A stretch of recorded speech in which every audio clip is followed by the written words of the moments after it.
Hello दोस्तों, नमस्कार। स्वागत है आप सभी का आपके अपने YouTube चैनल एनपी कॉन्सेप्ट में। मैं आपका तहे दिल से अभिनंदन करता हूं और मैं आशा करता हूं कि दोस्तों आप जहां भी होंगे वहां अच्छे होंगे। आज मैं लेके आया हूं आपको चक्रवर्ती ब्याज का पार्ट 5 यानी कि 5वां भाग, और इसमें हम बात करेंगे दोस्तों किस्तों से संबंधित प्रश्नों के बारे में। एक बेहतरीन और शानदार तरीके के साथ में मैं बताऊंगा दोस्तों, लगभग हर तरीके का सवाल का सॉल्यूशन मैं आपको दूंगा। देखिएगा इस तरीके से, तो आप टाइप डाल लेना किस्तों से संबंधित प्रश्नों का सॉल्यूशन करना। तो मैं एक पहला सवाल आपके पास में रख रहा हूं, देखिएगा स्क्रीन पे आपको सवाल दिख रहा होगा। तो मैं आपको पढ़ के बता रहा हूं कि एक आदमी 9,000 रुपया 10% वार्षिक चक्रवर्ती ब्याज दर पर उधार लिया। प्रत्येक वर्ष के अंत में वह 3,000 रुपया वापस कर देता है। तीसरे वर्ष के अंत में उसे और कितने रुपया भुगतान करना चाहिए जिससे कि संपूर्ण राशि का भुगतान हो जाए। तो हमें यहाँ पे दोस्तों दिया हुआ है कि 9,000 रुपए की धनराशि है। कितने की है दोस्तों? 9,000 रुपए की धनराशि है। आर यानी कि दर परसेंट जो दिया है दोस्तों वो 10% दिया है, लेकिन बंदा ये कह रहा है कि हर वर्ष के अंत में हमें जो जमा करा रहा है वो बंदा वो 3,000 रुपया जमा करा रहा है। कितना जमा करा रहा है? 3,000। प्रत्येक वर्ष के अंत में, प्रत्येक वर्ष के अंत में 3,000 रुपया जमा कराता है। तो बंदा ये कह रहा है मेरे पास में कि तीसरे साल के अंत में वो कितना रुपया दे कि सारा हिसाब चुकता हो जाए। बिल्कुल आराम से तसल्ली पूर्वक आपको सवालों को समझना है। तो देखिएगा हमारे पास में यहाँ 9,000 रुपया 10% की दर से है। प्रत्येक वर्ष के अंत में 3,000 रुपया जमा कराता है। तो दोस्तों अगर मेरे पास में ये 9,000 रुपया है तो 9,000 रुपया का ब्याज 10% के हिसाब से लगेगा 1 साल तक। तो यहां से देखो 9,000 रुपया का मैं निकालूंगा 10%, नीचे कितना हो जाएगा 100। 2 जीरो से 2 जीरो बराबर में कितना निकलेगा? 1 साल का ब्याज 10% के हिसाब से 900, और धनराशि कितनी थी हमारे पास में? 9,000। तो यानी कि 1 साल बाद टोटल धनराशि दोस्तों होगी हमारे पास में 9900 रुपए। कितनी होगी दोस्तों? 9900 रुपए। लेकिन 1 साल के अंत में 3,000 जमा करा रहा है, तो यहां से मैं 3,000 रुपए कम कर दूंगा। तो राशि कितनी बचेगी दोस्तों? मेरे पास में बचेगी 6900 रुपया। अब देखो 1 साल तो ये हो गया। अब अगली कंडीशन पे 6900 रुपए का ब्याज 10% के हिसाब से लगेगा। तो यहां नीचे कितना 100, 2 जीरो से 2 जीरो। अब यहां से कंडीशन होगी दोस्तों 690 रुपया ब्याज, प्लस में मूलधन कितना था हमारे पास में? 6,900 रुपया। तो 6,900 रुपया हमारे पास में। अब देखो जीरो जीरो जुड़ेंगे तो कितना होगा? जीरो। जीरो में 9 जुड़ेगा तो कितना होगा दोस्तों? 9। फिर यहां से हमारे पास में 9 और 6 कितना? 15 का 5, 6 कितना? 7। ये हो गया दोस्तों 7590 रुपया होगा दूसरे साल में। लेकिन दूसरे साल के अंत में, हर साल के अंत में 3,000 दे रहा, तो 3,000 यहां से अगर मैं कम करूंगा तो ये बनेगा मेरे पास में 4590 रुपया। 4590 रुपया तीसरे साल की तरफ चलेगा। तो 4590 रुपया का 10% के हिसाब से ब्याज निकालूंगा तो ये 2 जीरो से ये 2 जीरो खत्म होगा। तो यहां से निकलेगा दोस्तों ब्याज हमारे पास में 490 रुपया। 490 रुपया प्लस में मूलधन कितना है दोस्तों हमारे पास में? 4590। अगर मैं यहाँ पे जोड़ूंगा तो यहाँ जो कंडीशन बनेगी देखो 0 9 में जुड़ेगा दोस्तों 9 होगा। 9 और 5 कितना हो गया हमारे पास में? 14। 1 हो जाएगा। फिर यहां से 10, 1 0 4 1 कितना? 5। तो आंसर हमारे पास में आएगा 5,049 रुपए, और जो आपका ऑप्शन होगा ए करेक्ट। ठीक है, इसी तरीके से हम एक नेक्स्ट सवाल, देखो ये तो हमारे पास में किस्तों से रिलेटिव एक हल्का सा सवाल था, एक नॉर्मल सवाल था ये कह सकते हैं। लेकिन अब जो होगा हमारे पास में वो और भी बेहतरीन अच्छा लेवल का सवाल होगा। तो देखिएगा अगला सवाल दोस्तों हमारे पास में लिखा हुआ है कि एक व्यक्ति 16,224 रुपए के नगद भुगतान तथा 2 अन्य उतनी ही धनराशि की वार्षिक किस्तें अगले 2 वर्षों में देने के वादे के साथ एक स्कूटर खरीदता है। यदि ब्याज की वार्षिक दर 4% जबकि चक्रवर्ती ब्याज वार्षिक रूप से संयोजित है तो स्कूटर का नगद भुगतान मूल्य क्या था? स्कूटर कितने रुपया का खरीदा गया? अब आप यहाँ देखें कि हमारे पास में आंकड़े दिए हैं कि 16,224 रुपए तो नगद दे दिए, फिर कह रहा है वो उतनी जो राशि है हमारे पास में यानी 16,224 की राशि जो है वो 2 किस्तों में देनी है, लेकिन दर परसेंट जो दिया हमारे पास में वो कितनी दिए दोस्तों? 4। अब आप बेहतरीन तरीके से समझने की कोशिश करें कि 16,224 रुपए हमने क्या कर दिए? नगद भुगतान कर दिए, लेकिन उसके बाद में वो बंदा ये कह रहा है कि 2 किस्त है और 2 किस्त कितने कितने की हमारे पास में? उतनी किस्त यानी 16,200 कितना 24 की समान किस्तें हैं। तो यहां से मैं ये कह सकता हूं कि एक जो किस्त है दोस्तों मेरे पास में, एक जो किस्त है किस्त बराबर में 16,200 कितने की है? 24 की। लेकिन हमारे पास में दोस्तों दर परसेंट जो दिया है आर बराबर में वो दिया है कितना? 4%। लेकिन 4% की फ्रैक्शन अगर वैल्यू की मैं बात करूं तो आपको मैंने निकालना भी बता दिया, लेकिन फिर देख लीजिएगा 4 बटे में कितना हो जाएगा? 100। 4 1 4 यहां से 4 से काटेंगे कितना? 25। तो मैंने आपको ये चीज पिछले भागों में बता भी दी कि ये जो है हमारे पास में ये हर जो होता है वो होता है मूलधन यानी कितना है? 25। और ये एक जो है हमारे पास में ये क्या है हमारे पास में? ब्याज। अगर मैं अमाउंट की बात करूं दोस्तों तो मैं डायरेक्ट लिख सकता हूं यहाँ पे 26 बटे में कितना? 25, यानी कि 25 रुपए पर 1 रुपया ब्याज मिलता है 1 साल में। कितने साल में? 1 साल में। तो यहां से देखो हमारे पास में 25 रुपया मूलधन है और 26 रुपया क्या है हमारे पास में? अमाउंट यानी कि मिश्रधन। तो देखो किस्त की राशि कितने राशियों में देना है हमें? 2 किस्तों में देना है, लेकिन प्रत्येक किस्त 16,224 रुपए की है दोस्तों। तो आपको करना क्या है? देखो 2 किस्त है तो यहाँ पे हमारे पास में मूलधन जो देखो ये पी जो है मेरे पास में वो कितना है? 25 और अमाउंट मेरे पास में जो है दोस्तों वो कितना है यहाँ पे? 26। आपको ये बात समझ में आ रही होगी। अब आप यहाँ देखो कि 2 जब किस्तें होंगी हमारे पास में तो यहाँ पे अगली कंडीशन में होगा 25 गुणा 25। तो देखो फर्स्ट कंडीशन पे 25 तो अगली कंडीशन पे कितना होगा? 625। ये दूसरे साल की कंडीशन। तो यहां से देखो 26 गुणा 26 करेंगे तो यहाँ पे निकलेगा 600 कितना दोस्तों? 76। बात समझ में आ रही होगी। अगर यही किस्त 3 होती तो 25 होता है यहाँ पे, फिर यहाँ पे 25 गुणा 25 2 बार तो 625, फिर अगली कंडीशन पे होता 25 गुणा 25 यानी कि 3 बार। यहाँ पे भी इसी तरीके से 26 गुणा 26 गुणा 26 कितनी बार? 3 बार। अब आप यहाँ देखो कि बंदा ये कह रहा है मेरे पास में कि समान किस्तें हैं। तो यहाँ पे देखो एक किस्त का मतलब ये हुई कंडीशन है कि मूलधन और ब्याज दोनों की राशि, यानी कि हम एक तरीके से किस्त को क्या कह सकते हैं? अमाउंट कह सकते हैं। यानी 676 है और ये कितना है? 26। तो ये तो समान हुई नहीं। समान करने के लिए इसको मैं कितने से गुणा करूंगा दोस्तों? 26 से। तो इसको इधर से 26 से गुणा किया तो ये 25 भी कितने से गुणा होगा दोस्तों? 26 से गुणा होगा। बात आपको ये समझ में आ रही होगी। अब आप देखो ये तो 676 हो गया, ये भी 676 हो गया, तो किस्त की राशि समान तो होगी हमारे पास में। अब 26 गुणा 5 करेंगे तो 130, 130 का 0 13 बच गया। 26 गुणा में कितना? 2 तो कितना? 52 और 13 कितना हो गया दोस्तों? 65। और यहां से हमारे पास में ये तो समान है तो यानी कितना? 625। अब आप देखो मूलधन कितना हो गया आपके पास में? 5, यहां से कितना? 7 और ये कितना हो गया? 1275। ये बात आपको समझ में आ रही होगी।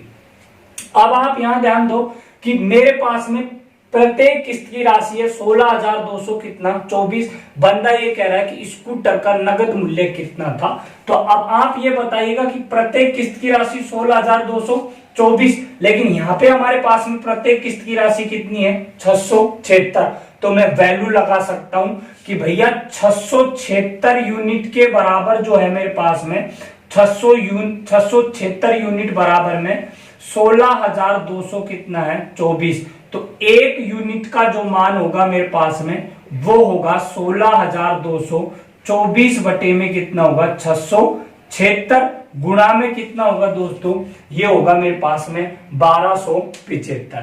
कितना होगा मेरे पास में 1275। अगर अब मैं यहाँ पे देखो 676 का 16,224 में भाग दूंगा तो ये कंडीशन कितनी निकलेगी मेरे पास में, यहां से ये कितनी बार कटेगा 24 बार कटेगा। कितनी बार कटेगा 24 बार। अगर मैं 1275 गुणा में कितना कर दूं दोस्तों 24, दोस्तों वो निकलेगी यहाँ पे 30,000 कितना 600 रुपए की राशि। लेकिन 30,600 रुपए की राशि जो थी उसका हमने क्या किया है, किस्त बनाई है, लेकिन नगद भुगतान कितना किया था 16,224 का। तो यहां पे हम 30,600 के अंतर्गत हम 16,224 और ऐड कर देंगे दोस्तों। तो हमारे पास में जो बनेगा वो बनेगा, यहां से देखो 4 का 4 ही बनेगा, फिर यहां से 2 का कितना बनेगा दोस्तों 2 ही बनेगा, फिर यहां से कितना हो जाएगा 8, फिर यहां से 6 का 6 और यहां से 1 और 3 कितना 4, मतलब 46,800 रुपए की धनराशि का स्कूटर था। शानदार सवाल था, 1 लाइक तो बनता है दोस्तों, बनता है नहीं बनता। क्लियर। अब हम नेक्स्ट सवाल की चर्चा करेंगे। तो आपको मैं आशा करता हूं कि आपको ये चीज समझ में आई होगी, और नेक्स्ट सवाल की हम चर्चा करेंगे, इससे भी शानदार और लॉजिकल सवाल की बात हम करेंगे। तो देखिएगा, अब हम आगे की बात कर रहे हैं दोस्तों। नेक्स्ट सवाल है, बहुत शानदार सवाल है। तो देखिएगा, उसमें लिखा हुआ है कि 13,360 रुपए की धनराशि 8 सही 3/4% वार्षिक चक्रवर्ती ब्याज की दर से उधार ली गई तथा उसका वापसी भुगतान 2 वर्षों में समान वार्षिक किस्तों के द्वारा किया गया। प्रत्येक किस्त की राशि ज्ञात करें। 2 समान किस्तें दोस्तों, और धनराशि जो उधार ली है वो 13,360 रुपए ली गई है। 13,360 रुपए की धनराशि उधार ली गई है, और जो दर परसेंट जो दिया दोस्तों हमारे पास में, दर परसेंट जो दिया हमारे पास में वो दिया है हमें 8 सही 3/4% की दर है। और किस्त कितने में चुकानी है, 2 किस्त चुकानी है, बराबर 2 किस्तों में चुकानी है। अब आप यहां देखो कि हमारे पास में दोस्तों दर कितनी है। दर जब हमारे पास में देखो आर बराबर में लिख सकता हूं 8 चौको 32, या फिर 8 चौको 32 या 4 8 32 और 3 35। मैं लिख सकता हूं दोस्तों 35 बटे में कितना 4 गुणा में कितना 100। ये फ्रैक्शन वैल्यू बना रहे हम, 5 से काटेंगे 7 और 5 से काटे दोस्तों हमने यहां से, तो हमारे पास में कितना हो गया 20। तो फ्रैक्शन जो वैल्यू होगी हमारे पास में 7 बटे में कितना होगा 80। तो ये हमारे पास में मूलधन है, और ये हमारे पास में क्या है दोस्तों ब्याज। तो मैं यहाँ पे लिख सकता हूं मेरे मित्रों 87 बटे में कितना लिख सकता हूं 80। तो ये तो हो गया किस्त की राशि या फिर अमाउंट कह सकते हैं, और ये हो गया हमारे पास में प्रिंसिपल या फिर कह सकते हैं आप इसको मूलधन। अब आप यहां देखो कि 2 किस्तों में चुकाना हमें। उधार ली गई राशि कितनी है हमारे पास में 13,300 कितना 60। अब आप यहां देखेंगे कि ये तो है हमारे पास में मूलधन, और ये हमारे पास में दोस्तों अमाउंट। 2 किस्तें हैं तो 2 बार इसी तरीके से लिखना है। देखो ये तो हो गया 80। दूसरी कंडीशन में क्या होगा 80 का वर्ग करेंगे तो कितना होगा 6400, या फिर दूसरी कंडीशन पे लिख सकते हैं 80 गुणा 80। तो यहां से कंडीशन कितनी होगी दोस्तों 87, और यहाँ पे गुणा अगर अपन करेंगे तो यहाँ पे जो कंडीशन होगी 87 गुणा 87। लेकिन मैंने आपको वर्ग और वर्गमूल का पार्ट बता रखा है। तो वर्ग के अंतर्गत देखो यहाँ से 8 उठी कितना 64, और 7 7 49, और 7 8 56, यानी कि 112 हम जोड़ देंगे यहाँ पे। तो ये 9 6 5 और 7, मतलब 7569 रुपया हो जाएगा। 87 गुणा 87। ये चीज मैंने आपको वीडियो के अंतर्गत डाल रखी है। वीडियो को आप आसानी तरीके से जब चाहे तब देख सकते हैं। तो आप यहां देखेंगे कि हमारे पास में जो प्रत्येक किस्त समान होनी चाहिए, लेकिन यहाँ पे 7500 कितना है 69 और यहाँ पे कितना है 8700। तो यहाँ से मैं गुणा करूंगा इसको कितना 8700 से, और इसको भी मेरे को गुणा करना होगा 8700 से। तो अगर मैं देखो जीरो तो हम लास्ट में लगा देंगे, तो 8 7 कितना होगा 56 का कितना 6 5 बच गया। अब 8 गुणा कितना करेंगे तो 8 कितने होंगे 64, और 64 में हम कितने जोड़ दें 5, तो हमारे पास में बनेगा 69, यानी कि 6960, और जोड़ना कितना है उसके अंतर्गत हमें 6400। तो ये मूलधन कितना हो गया 0 6 13 का 3 12 रे कितना 13, मतलब 13,360 रुपए का धनराशि, यानी कि मूलधन। किस्त की राशि प्रत्येक की कितनी है 7,569। तो यहाँ पे हमें क्या दिया गया उधार लिया गया धन, तो यहाँ 13,360 रुपया उधार लिया गया धन है, तो यहाँ पे कितना है 13,360 रुपया मूलधन है। तो हम लिख सकते हैं दोस्तों क्या कि 13,360 यूनिट का जो मान है वो कितने के बराबर है 13,360 के बराबर है। तो फिर एक यूनिट का मान कितना होगा दोस्तों 1।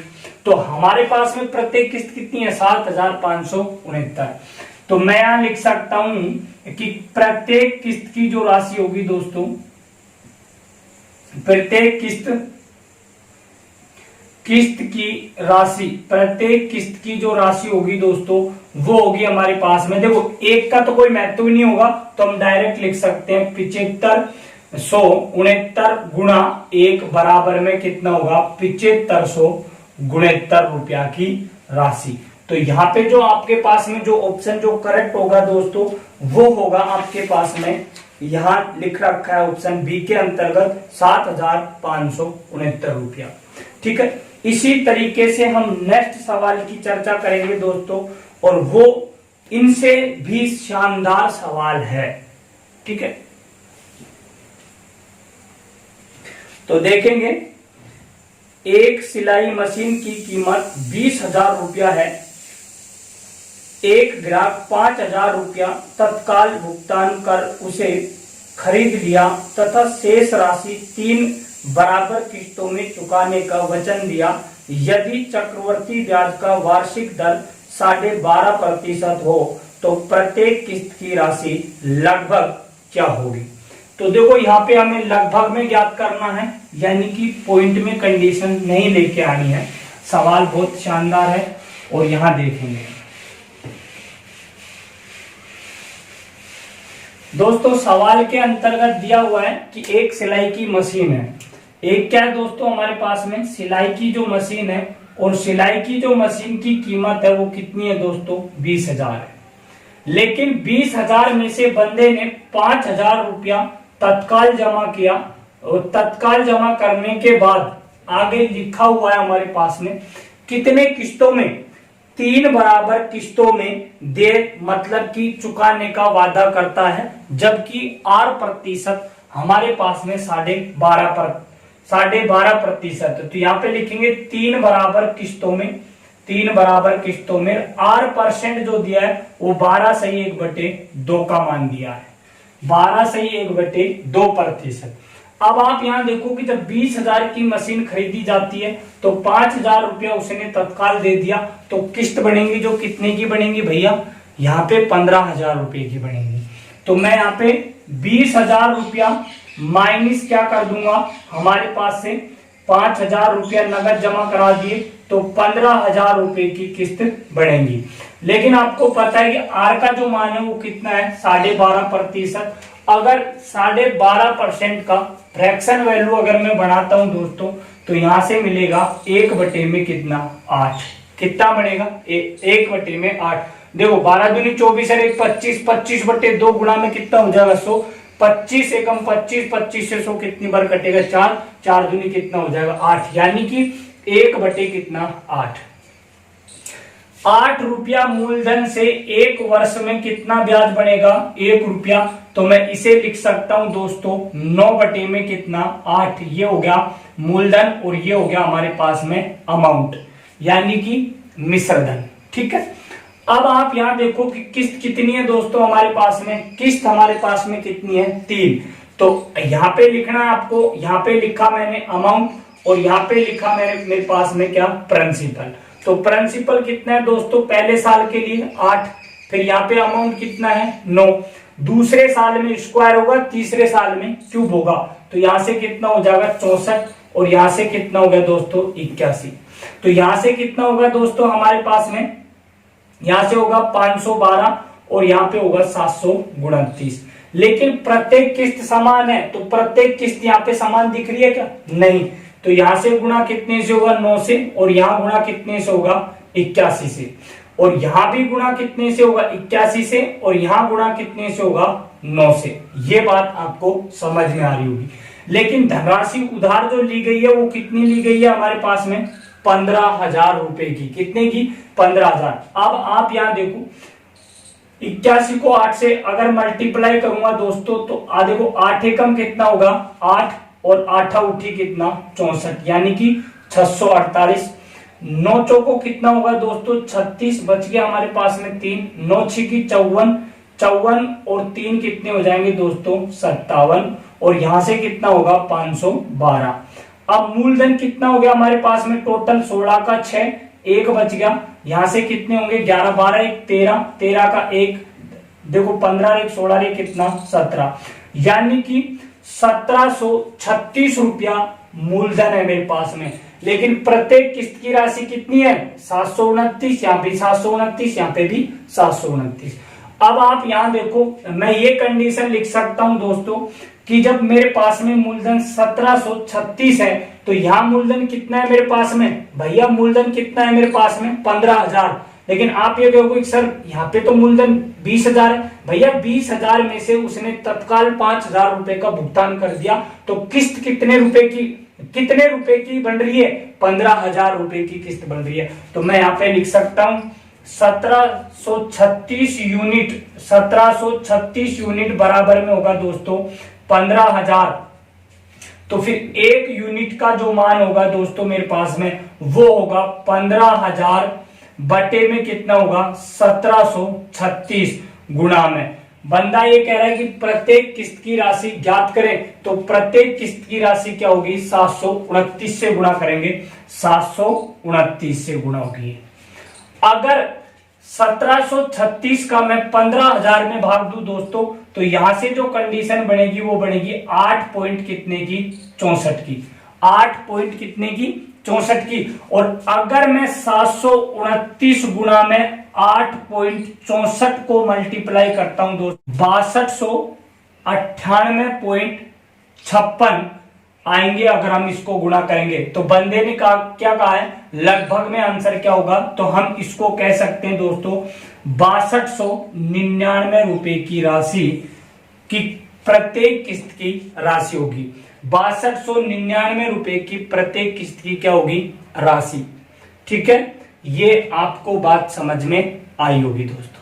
ठीक है, इसी तरीके से हम एक सवाल और लेते हैं दोस्तों, देखिएगा इस तरीके से।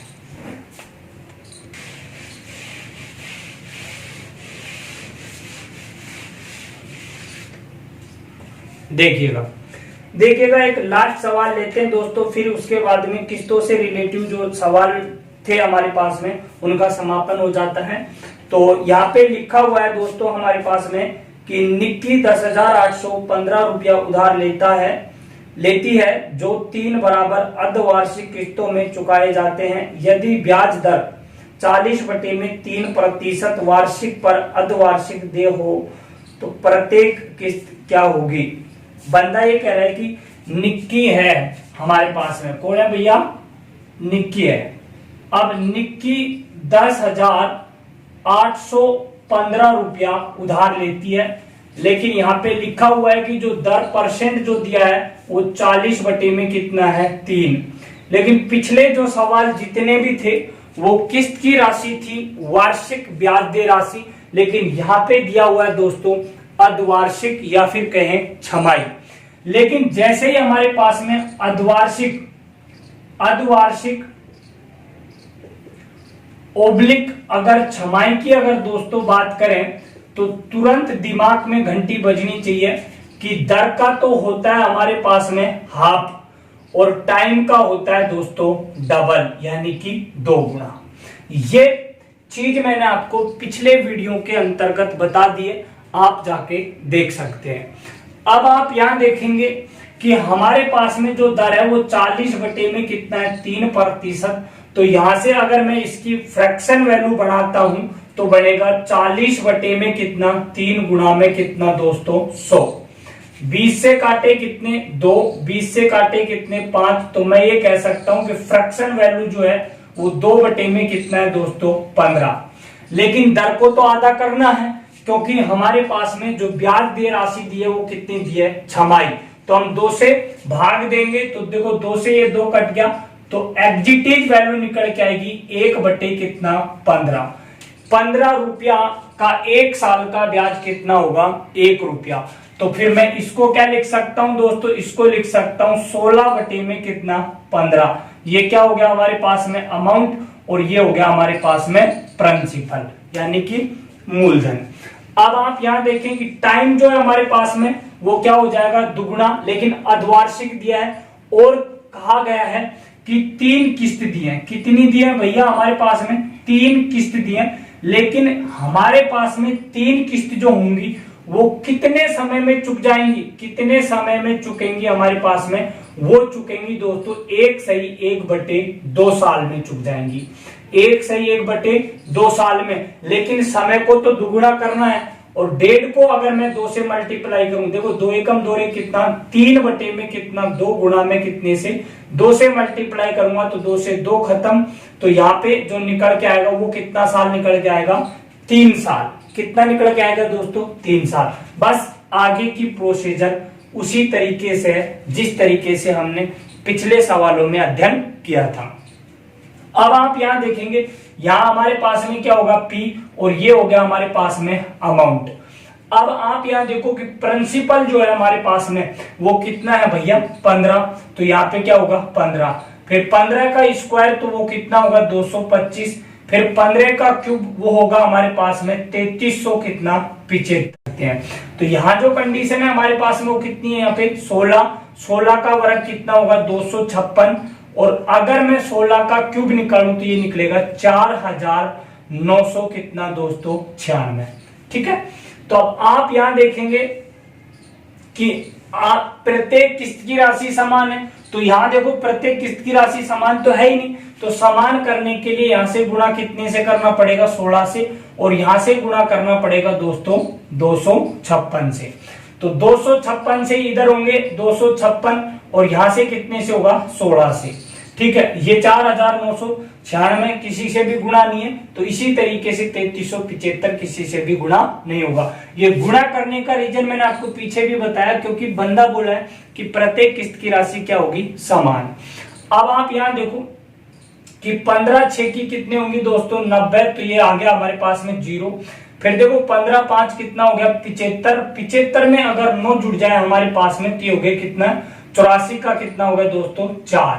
अब बच गया कितना हमारे पास में 15 दूनी 30 और 8 कितना 3840। 16 पंजो कितने होंगे दोस्तों 80 हो गया हमारे पास में, बच गए कितने 8।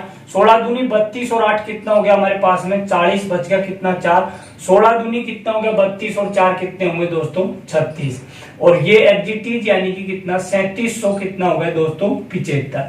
अगर अब मैं इनको जोड़ूं दोस्तों तो ये कितने बढ़ेंगे हमारे पास में 10,800 कितना 15। तो मैं यूनिट लगा सकता हूं मेरे दोस्तों क्या कि मूलधन यहाँ पे निक्की ने उधार कितने रुपए लिए थे 10,815, तो हमारे पास में मूलधन कितना है 10,815। तो मैं ये लिख सकता हूं, या तो आप वैल्यू लगा लो या यूनिट लगा लो, बात एक ही है।